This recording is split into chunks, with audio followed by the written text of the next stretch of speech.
Despite the noise about uncertainty in the political arena, Warming will actually save lives, not endanger them. Do I believe scientists? No!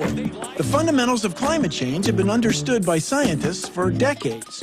To start with, there are naturally occurring gases, such as carbon dioxide and methane in the Earth's atmosphere. In themselves, they aren't bad. In fact, we need them in limited quantities to keep our atmosphere at just the right temperature for life as we know it to exist on Earth. But if we produce an excess of these gases, as we have, the temperature rises, as it has. If you want, you can replicate this effect yourself in a simple lab experiment. Here's how. Take two identical bottles and set them side by side. Put a thermometer in each bottle and seal them. Then run a hose from a source of CO2 into one of the bottles. Shine two heat lamps of equal intensity at equal distance onto each one. Within minutes, you will see the temperature of the bottle with the carbon dioxide in it rising faster and higher. The bottles are like our atmosphere. The lamps are like our sun. Most of the solar radiation reaching the Earth is absorbed by the surface and atmosphere, which in turn radiates energy out toward space as infrared energy, heat. Most of the heat energy from the surface is then absorbed by the greenhouse gases in the atmosphere and radiated back down toward the surface. The more greenhouse gases we create, the more heat is absorbed and sent back toward the surface to cause further warming. This recycled heat does more than bump up the thermometer.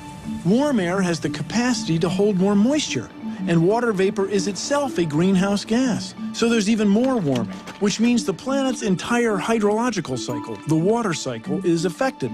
More evaporation, more precipitation, more extremes in general. For nearly 1 million years, the CO2 content of the atmosphere moved within a natural bandwidth. But during the Industrial Revolution, humans started burning fossil fuels in increasingly large amounts. In fact, now, that's around 7 billion of us, rely on carbon-based fuels for 85% of our energy.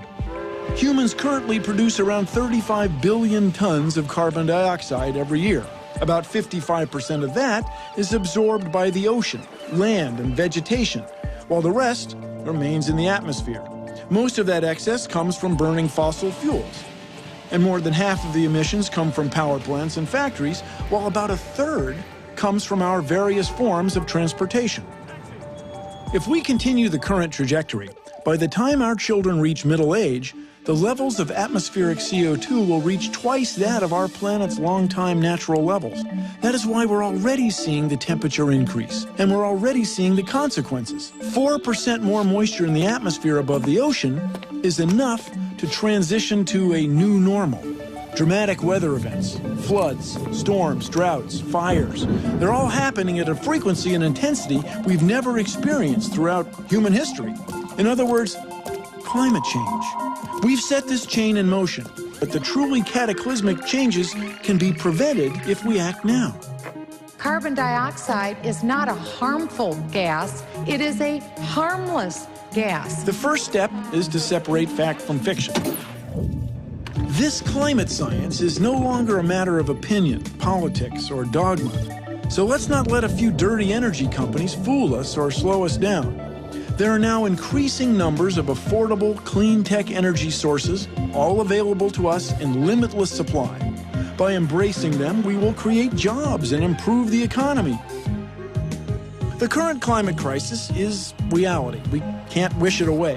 What we can do is cease the debate and the denial and move on to solutions together.